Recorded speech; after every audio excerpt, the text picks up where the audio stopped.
Hello, welcome to the update. I'm Susie Thompson. A key intelligence agency is working with Optus after the company experienced a massive data breach. The telco says in the worst case scenario, 10 million customer records may have been compromised. There's also speculation it could have been an error of someone at the company.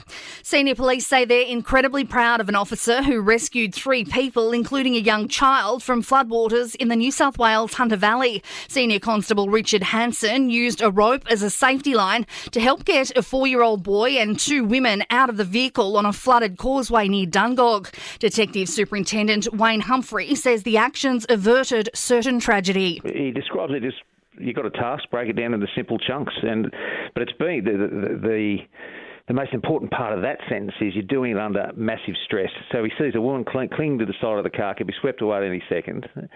And then, of course, he's got to change his priorities when he gets to the car, and he's told that there's a 4-year-old child. 5 men have been charged as police work to dismantle a major drug syndicate operating across Australia.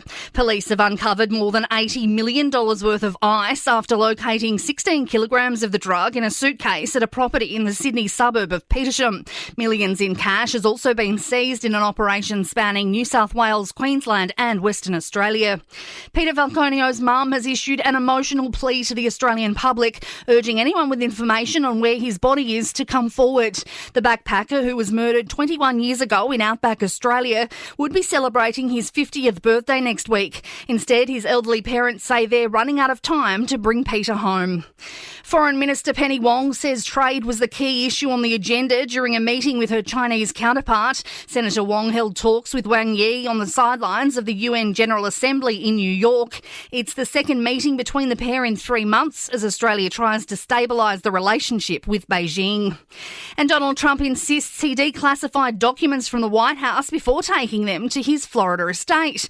The former US president insisting anyone in his position has the power to declassify documents by simply saying the word or even just thinking about it. There can be a process, but there doesn't have to be. You're the president. You make that decision. So when you send it, it's declassified. I declassified everything. Trump on Fox News there. In sport, Sydney Swans coach John Longmire has dropped Logan McDonald for tomorrow's grand final, bringing in Hayden McLean. Both Sam Reid and Justin McInerney have been named despite injury concerns.